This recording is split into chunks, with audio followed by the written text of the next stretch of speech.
decisiones. Cada día.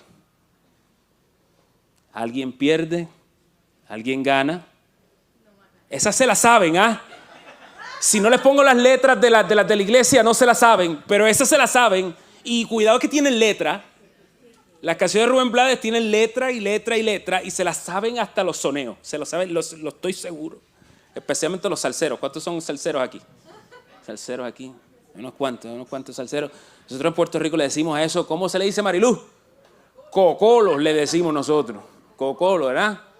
¿Tú no eres cocolo, Alexi? No. Un poquito. poquito. Los cocolos, los salseros.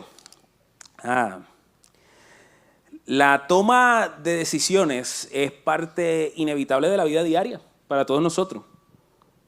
No solo para la ex señorita y ¿cómo era el otro? El vecino. Se la saben. ¿Y quién era el último? El borracho. Las decisiones son parte de la vida diaria de todos nosotros. Decisiones pequeñas desde el momento en que nos despertamos. Desde el momento en que nos despertamos, porque cuando tú te despiertas, la primera decisión es, ¿me levanto o no me levanto? ¿Apago el despertador? Hay algunos que apagan el snooze, tú sabes, el snooze, el que le da 9 minutos más. 9 minutos más. Son 9, y tiene una razón histórica, porque son 9, se las enseño, se las comparto otro día. No son 10 minutos, son 9, el snooze. ¿Cuántos aprietan ese snooze por lo menos 3 o 4 veces antes de levantarse? Uy, yo también. Sí. Ay, santo Señor. Pero yo no soy madrugador por naturaleza. Hay algunos de ustedes que sí. Yo les he compartido, yo soy nocturno, yo soy muy nocturno. Anoche yo estaba leyendo cerca de la 1 de la mañana, todavía estaba leyendo. Entonces esa es la decisión levantarse. ¿Qué hago después de levantarme? Uno toma decisiones pequeñas, ¿no? Hay algunas que son rutinas, pero uno dice, me levanto, desayuno, no desayuno. No sé cuántos son súper disciplinados con eso, pero en mi caso muchas veces me voy con un café y ya, y sé que tengo que ser más disciplinado con eso. ¿Qué me pongo? Hay algunos de ustedes que no les cuesta mucho tomar esa decisión. No estoy mirando a nadie. Quien dice, no, yo ni pienso en qué me pongo. Y yo, se nota. Ni pienso en eso. Algunos no piensan mucho. Pero hay decisiones pequeñas y hay decisiones más grandes también en la vida. Hay decisiones de más envergadura. Cambio de trabajo, me mudo de lugar, me caso, no me caso. Decisiones de mayor envergadura porque tienen impacto a más largo plazo, ¿no? Un impacto mayor a largo plazo. Y la realidad es que Dios nos creó con esa capacidad de decidir. Eso fue Dios mismo que nos dio esa capacidad de decidir. Yo les he explicado en múltiples ocasiones un encuentro que para mí fue un encuentro que definió realmente, tuvo un impacto en mi vida cristiana, en mi vida como creyente, que todavía me sostiene hasta hoy. Te lo resumo rapidito y después te cuento más detalles sobre el asunto. Pero uno de los predicadores de mayor envergadura de la historia, escucha bien, de la historia de la humanidad, uno de los predicadores más grandes, al nivel de Billy Graham, que es uno de los que se considera uno de los predicadores de más conocimiento a nivel mundial, histórico, y este otro señor está muy cerca de esa categoría, y él se llamaba T.L. Osborne. Y T.L. Osborne era originalmente de aquí cerquita de Oklahoma, él era originalmente, y él era un evangelista que iba a diferentes sitios, el Señor lo llamó desde su juventud, y él predicaba aquí en diferentes lugares y el Señor lo empezó a llevar a diferentes sitios fuera de Estados Unidos. Y a uno de esos primeros sitios donde fue nada más y nada menos que a una ciudad que se llama Ponce, Puerto Rico. La ciudad donde Wanda y yo ambos nacimos y nos criamos. La ciudad del sur, donde está la Iglesia Cristiana de la Familia, la base donde yo me crié. Pero eso fue mucho antes de yo nacer. Estamos hablando de eso a principios de los 70 que ocurrió eso. ¿Qué es lo que sucedió en ese momento? Que Dios utilizaba a T.L. Osborne de muchas maneras muy impresionantes. ¿Sabes? Dios lo utilizaba y hacía milagros a través del ministerio de él. Pero en ese momento, estamos hablando del principio de los 70, había mucha necesidad, mucha pobreza en Puerto Rico, mucho más de lo que hay ahora, mucho más de lo que existe ahora. Como yo les he explicado, Puerto Rico vino a progresar significativamente a finales de los 70 hacia los 80. Fue que cambió la economía y todo lo demás. En ese momento todavía existía mucha pobreza en Puerto Rico. Hizo una campaña evangelística. Se corrió la voz de las cosas que Dios estaba haciendo en la campaña, y de momento hubo una noche de esa campaña en un parque de béisbol que estaba un mar de gente, y eso está así registrado en la historia. Había mucha gente, miles y miles de personas, y entre esas miles de personas había demasiada gente con enfermedades, situaciones, condiciones, buscando que el predicador orara por ellos. ¿Okay? Era tanta la gente que T.L. Osborne estaba orando y decía, Señor, yo no me alcanza a mí llegar hasta donde todas estas personas. De momento ustedes saben que se puede la gente desesperar y se puede formar una situación, ¿no? Y yo, ¿qué hago? Y el Señor le dice a T.L. Osborne, ora por la gente y yo hago el resto. Y él desde la tarima que había, muy sencillo, nada lujoso como muchas veces hoy día, él ora por la gente y se registra que en esa noche hubo milagros masivos. O sea, de momento mucha gente recibió sanidad, restauración, una cosa que está registrado en los libros de historia. Y de ahí en adelante el Señor utilizó ese momento en mi ciudad natal para catapultar el ministerio de T.L. Osborne a nivel mundial.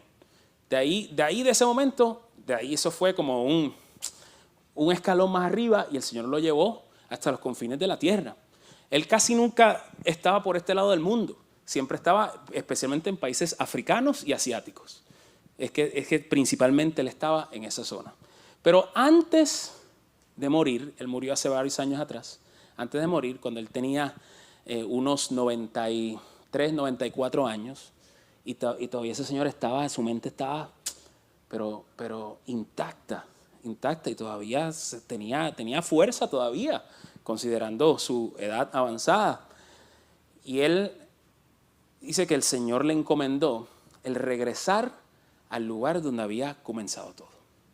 Y él regresó y coordinó con los pastores de la ciudad, y tuvo con nosotros, y me incluyo ahí, mi familia también, nos reunió en un lugar y tuvimos 5 días de enseñanza de parte de Dios a través de este señor, que se llamó T.L. Osborne. Y una de las enseñanzas principales es la que yo les he compartido en otras ocasiones, que dice, el poder más grande de Dios, según la palabra, es su amor. El poder más grande de Satanás, según la palabra, es la mentira. Y el poder más grande de nosotros son las decisiones. ¿Por qué es el poder más grande de nosotros? Porque Dios mismo nos dio ese poder. Eso es Teología 101. ¿Por qué? Porque Dios nos creó no para adorarle. La adoración, lo hemos mencionado aquí también, la adoración es una consecuencia de la razón por la cual Dios nos creó. Dios nos creó para relacionarse con nosotros, para establecer una relación de amor con nosotros. Y para que haya una relación de amor real, tiene que haber decisión. Porque si no hay decisión, entonces yo estoy siendo forzado a esa relación. ¿Ves cómo funciona esto? Piensa en una relación que tú tienes con tu cónyuge, aún con tus hijos, aún con tus amigos. Si esa relación es forzada, pues entonces ahí no hay amor. Lo que hay ahí es cumplimiento, lo que hay es coerción, lo que ahí está forzado el asunto, ¿no?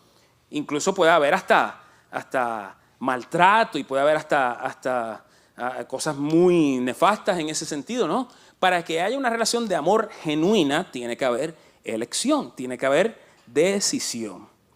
Porque si no hay decisión, no hay amor. Si no hay decisión, no hay amor. No hay amor. Dios lo estableció así desde el principio. Yo tengo que entrar a esa relación libremente. Yo tengo que entrar en esa relación libremente, tengo que elegir, tengo que decidir por mí mismo. Dios no decide por mí. ¿Okay? Dios lo estableció así desde el principio. Ve conmigo a Génesis. Génesis 2, versos 16 y 17, dice: luego el Señor le ordenó al hombre, ¿ok? ¿Saben dónde estamos, no? Ya Dios creó todas las cosas, creó al ser humano, está en el jardín del Edén, y entonces Dios le da unas instrucciones. Dios le ordenó al hombre y le dijo: puedes comer libremente de cualquier árbol en el jardín. ¿Observan ese lenguaje? Observan ese lenguaje importante, los detalles. ¿Por qué nosotros podemos pasar tanto tiempo? Porque a veces nosotros leemos la Biblia, ahí, como decimos en Puerto Rico, como el papagayo, decimos nosotros. Así como rápido, sin tan siquiera pensar analizar lo que estamos leyendo. ¿Okay? Nosotros tenemos que detenernos y dejar que el Espíritu Santo hable a nuestras vidas. Y poder, con detenimiento, ¿no? Con detenimiento, ver lo que el Señor nos revela. Esto no es un amuleto de la suerte. Estos días decía, Tony, tú eres que decía, ¿no? Que en la casa tenían abierto, ¿cuál era el que tenían abierto? El Salmo 91, para que de ahí saliera como unas luces, como un brillito para espantar a las moscas, no sé, a ver. La gente a veces tiene eso, ¿no? Tiene eso, la pone así, Salmo 23 abierto ahí para que... Salmo 23 abierto ahí para que, mira, para que por si acaso viene un espíritu chocarrero de los del Chavo del Ocho, de momento, mira, oye, que nosotros, es que de verdad que el ser humano sin Dios se vuelve como tonto, mano. ¿Cómo es que el espíritu viene y de momento se encuentra, hay una Biblia abierta? Give me a break, man. O sea, por favor. Eso no funciona así de esa manera. No es así. Tenemos que detenernos. Dios le ordenó al hombre, primero que nada, importante, comer, ¿cómo? Libremente de cualquier árbol en el jardín. Verso 17 dice, pero no debes, importante palabra, no debes comer del árbol del conocimiento del bien y del mal, porque el día que lo hagas, sin duda, morirás. No debes. No es que no puedes, es que no debes. No debes hacerlo. Puedes, hay una oportunidad. No debes. Es una advertencia. Entonces, pregúntate lo siguiente. ¿Por qué Dios pone? Piensa a ver, abre, conéctate con el Señor. Acuérdate, aquí no somos gente de superficie, que el Señor nos llama a las profundidades de su palabra. ¿Por qué pone Dios el tropiezo del hombre en el mismo medio del jardín? Piensa eso. ¿Nunca te has puesto a pensar en eso? ¿O es mi mente inquieta? Decía eso. Que se pone a pensar en eso y decía, Dios, ¿por qué? Si el árbol del bien y del mal, del conocimiento del bien y del mal, era lo que iba a ser el tropiezo del hombre, ¿por qué lo pusiste en el mismo medio ahí? ¿Por qué no se lo escondiste? Escóndelo. Es más, mejor todavía, no lo pongas. Mejor todavía, no lo pongas. Ponte a pensar en eso. ¿Cómo es que Dios pone el tropiezo del hombre o la posibilidad de ese tropiezo en el mismo medio del jardín? Escucha bien esto. Porque para que realmente exista la oportunidad de elegir lo mejor, tiene que existir la oportunidad de elegir lo peor. ¿Ya bien esto? Para que pueda existir la oportunidad de elegir lo mejor, tiene que existir la oportunidad de elegir lo peor. Tiene que existir, porque si no, ¿cómo que es mejor? Esto es un asunto muy profundo que tienes que abrir tu mente y tu espíritu para entenderlo, entender la revelación, lo que el Señor te está mostrando hoy, lo que el Señor nos muestra a ti y a mí a través de su palabra. Para que algo sea mejor, tiene que haber otra cosa que sea peor. Para que algo sea bueno, tiene que haber algo que sea malo. Para que haya bien, tiene que haber mal. Por definición. Entonces eso me lleva precisamente a esa discusión que se llama el problema del mal. La gente dice, son discusiones muy profundas. Nos podemos ir, pero horas hablando de esto. El problema del mal es lo siguiente. La gente dice, si Dios es bueno, ¿por qué existe maldad en este mundo? Si Dios es un Dios bueno, ¿por qué permite que un niño inocente muera en una guerra? ¿No te has preguntado eso alguna vez? Si Dios es bueno, ¿cómo es que permite que el inocente sufra? Eso se llama, en filosofía eso se llama el problema del mal o el conflicto del mal. ¿Cómo es que tú reconcilias una cosa con la otra? Está poniendo interesante esto, ¿eh? Porque el ser humano tiene la capacidad de hacer y elegir el bien en tanto tenga la capacidad de hacer y elegir el mal. ¿Y qué pasó históricamente? Desde el mismo principio el ser humano eligió mal. Tenía que existir esa opción.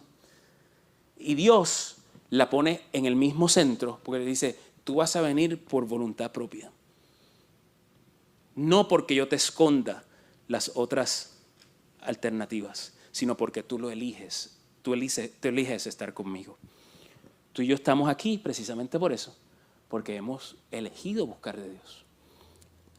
Si viniste forzado, pues entonces hay que revisar eso.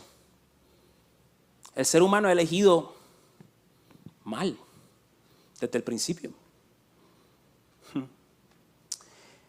El odio, el orgullo, el desprecio, la enfermedad, la violencia, Dios no puso eso en el mundo.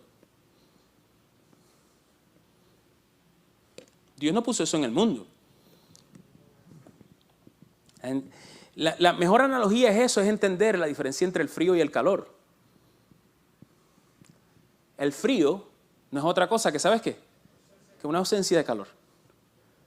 El calor sí viene de algo. El calor viene de una fuente. Físicamente viene de una estrella, que no es como el sol y demás, físicamente viene de eso. Y cuando no existe nada, entonces queda frío. Cuando nos alejamos de esa fuente, entonces queda frío. Y dices, ay, pero ¿por qué hay frío? Porque te alejaste de la fuente de calor. Te alejaste de la fuente de calor.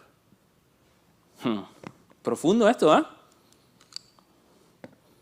Todas esas cosas que existen, el orgullo, el odio, el desprecio, la enfermedad, la violencia, el maltrato, todas esas cosas son producto de las malas elecciones y decisiones de la humanidad.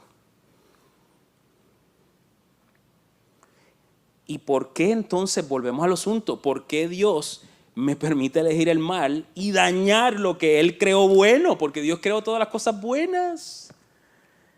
Mira, incluso desde el principio en la creación, incluso no fue hasta que Adán y Eva pecaron que entonces sucedieron muchas cosas, pero entre ellas dos muy, muy básicas. Primero que nada dice que entonces de ahora en adelante nos tendríamos que ganar el sustento de la vida con el sudor de la frente. Significa que aún el trabajo que pasamos hoy en día es producto de eso. ¿Ah? Este Adán me dan ganas de darle, ¿verdad?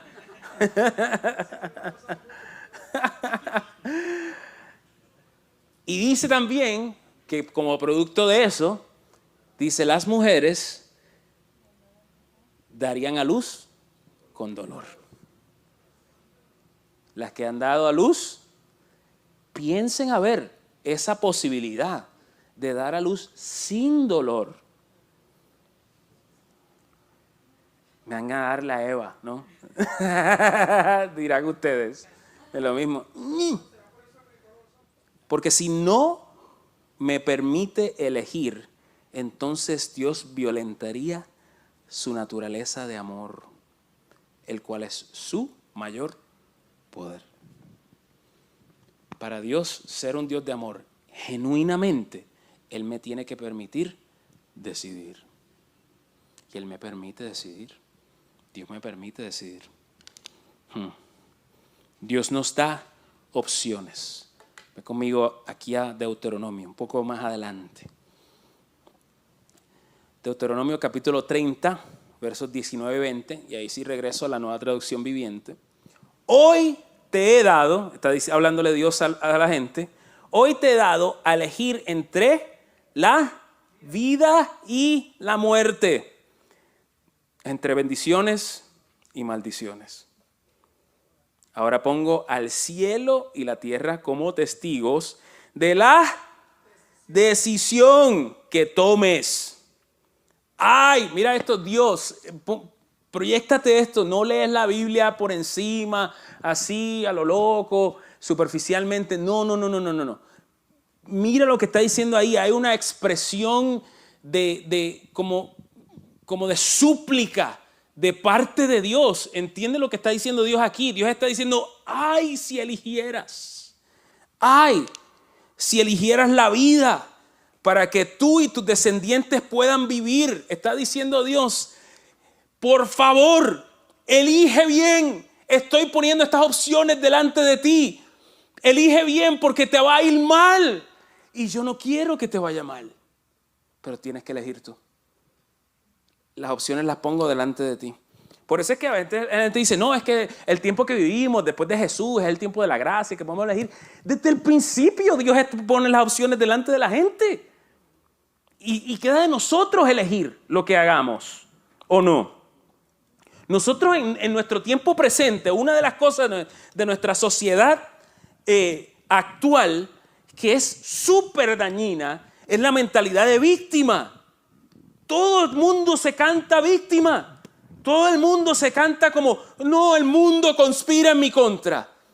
Y eso, en la inmensa mayoría de los casos, viene a ser una excusa para justificar tus malas decisiones. Porque tú tienes agencia en decidir diferente. ¿Por qué la tienes? Porque Dios mismo te la dio.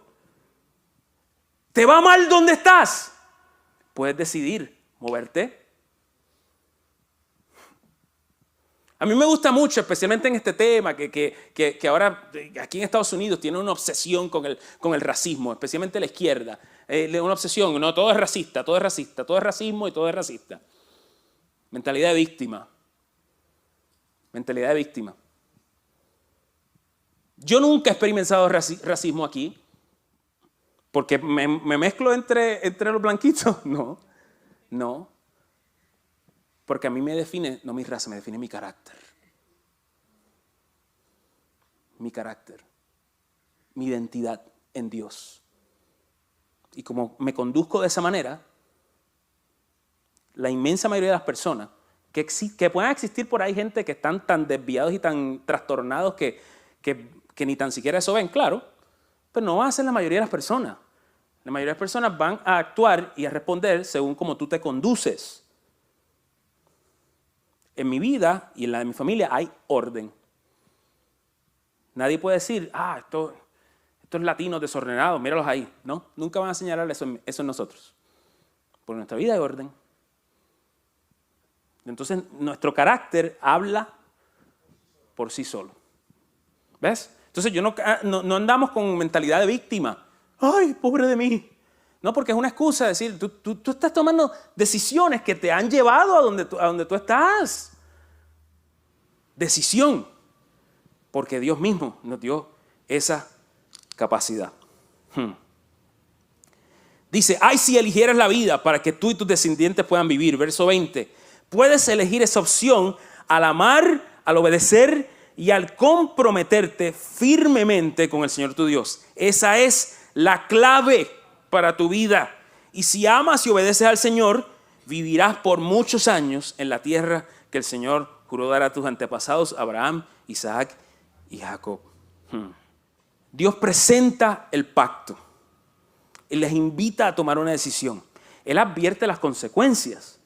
Él te dice, si tú no eliges lo que yo te estoy poniendo delante de ti, si tú eliges otra cosa, la puedes elegir, pero te advierto lo siguiente, te va a ir mal. Te va a ir mal. Por eso es que la palabra de Dios tiene que ser confrontadora en nuestra vida. Y si te das cuenta, cuando nosotros aquí desde este púlpito aquí, nosotros no estamos simplemente todo el tiempo, ay, todo va a estar bien, todo va a estar bien. Viru, viru, firulai. ¿Verdad? Como dice, como el video ese de...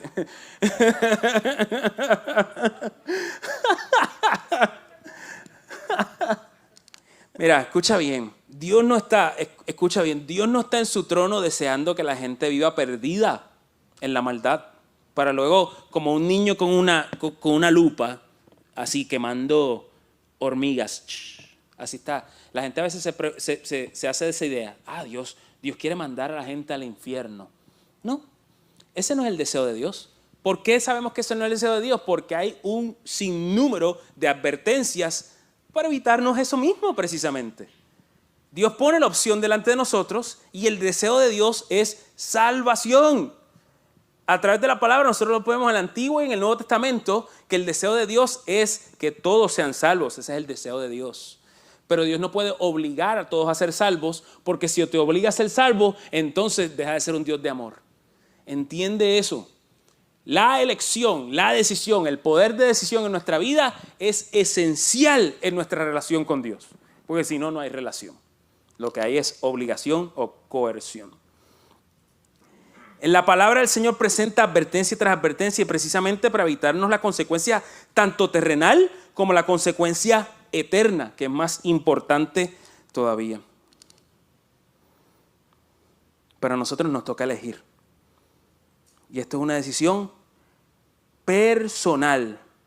No depende de lo que los otros elijan. Y de hecho, la Biblia, hay un tema muy repetitivo en la Biblia también. Y la Biblia habla de un remanente fiel. La Biblia habla de un remanente fiel.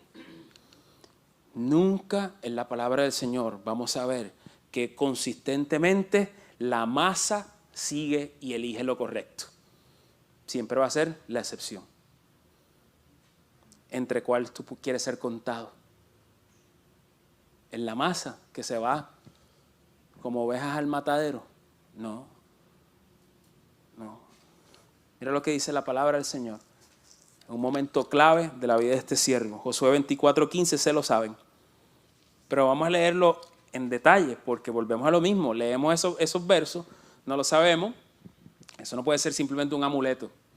Tiene que ser revelación en tu vida. Josué 24:15 en TLA dice lo siguiente.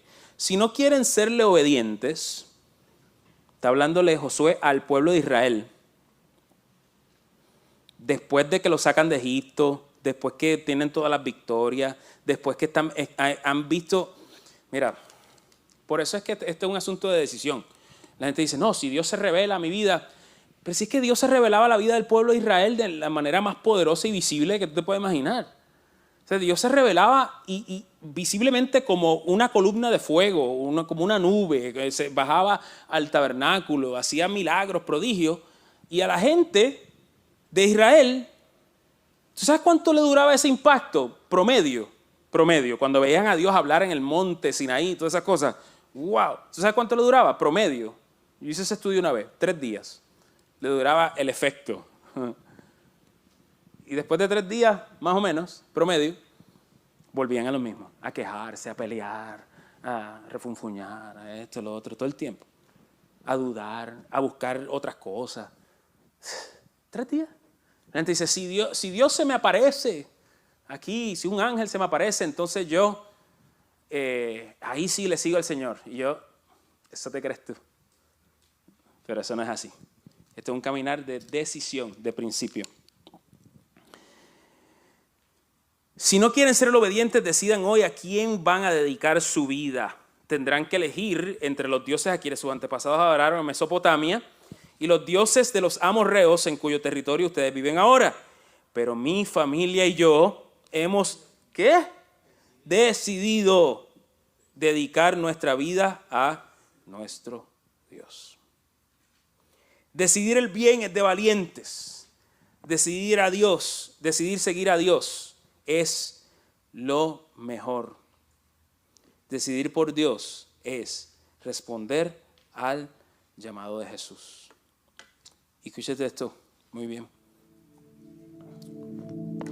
El llamado de Jesús es ese mismo. Simplemente, una palabra. Sígueme. Sígueme. Dice, no, pero Jesús, si ese es el camino correcto, nosotros pretendemos que Dios simplemente nos empuje hacia la posición correcta. Si esto es tuyo, abre la puerta. Si no es tuyo, cierra la puerta. Jesús, el llamado de Jesús a la gente fue, sígueme. Y ¿sabes qué? Hubo unos que le siguieron y hubo otros que no le siguieron. Nosotros vemos en la palabra en Mateo capítulo 4, ese es el primer sígueme que dice Jesús. Que ve a unos que están recogiendo sus redes después de pescar y va donde ellos y les dice, síganme. ¿Y quién eran esos? ¿Quién eran esos? Pedro y su hermano Andrés. Y luego, ahí, seguidito, va a otros dos hermanos, pescadores también, llamados Juan y Santiago. Y va donde ellos y le dice, síganme, que lo voy a hacer desde ahora en adelante, pescadores de hombres. ¿Y qué hicieron ellos? Lo siguieron. ¿Los forzó Jesús? No. Les presentó la opción y ellos la eligieron. Al final de Lucas capítulo 9 no los menciona por nombre, pero menciona que Jesús hizo una extensión a un llamado, ese mismo llamado, sígueme, a varios individuos. Al final de Lucas capítulo 9 está eso. Y Jesús le dice, sígueme. ¿Y qué hicieron esos individuos? Pusieron excusas. No, está bueno lo que me estás ofreciendo, pero ahora mismo no puedo, porque, oye, es que estoy tan ocupado. Estoy tan ocupado ahora, tengo la agenda tan... Deja que se me aclare un poquito la agenda y entonces te sigo.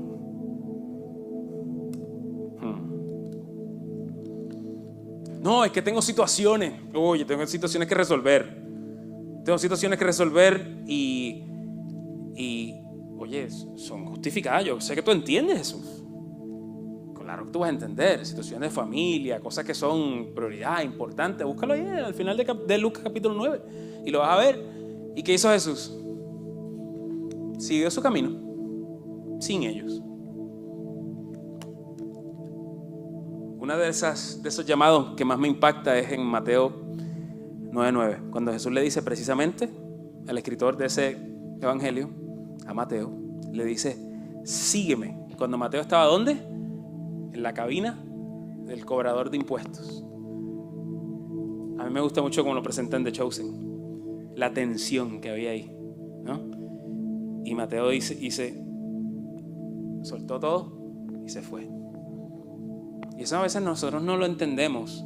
Estamos hablando que él abandonó una profesión muy remunerada en ese tiempo. ¿Sabes? No fue cosa sencilla lo que él dejó. Porque no solamente dejó una economía, sino se arriesgaba a que el mismo Imperio Romano lo liquidara.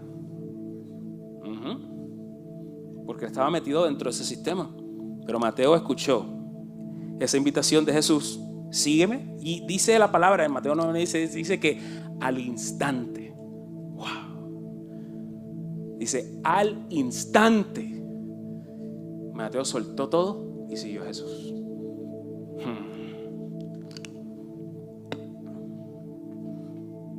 Como Josué, mi familia y yo hemos decidido seguir a Jesús. Y ese caminar es el que nos ha traído hasta aquí, a estar junto a ustedes hoy. Por eso nosotros estamos aquí. Como le estaba diciendo al principio, yo no te estoy comunicando aquí algo que nosotros no hemos caminado. Nosotros hemos experimentado lo que es decidir por Dios, aun cuando nos cuesta. Hemos decidido por Dios. Hemos decidido seguir el llamado de Dios en nuestra vida. Y eso es lo que nos tiene aquí, reunidos en este salón hoy. No estaríamos aquí. La mayoría de ustedes no se conocerían hoy. No nos hubiésemos encontrado nunca. No te hubieses reencontrado. No, hago hincapié eso, no es por mí, pero es por lo que Dios orquesta en todo su caminar. Esto es un cúmulo de cosas, pero se activa precisamente por la decisión de seguirle a Jesús.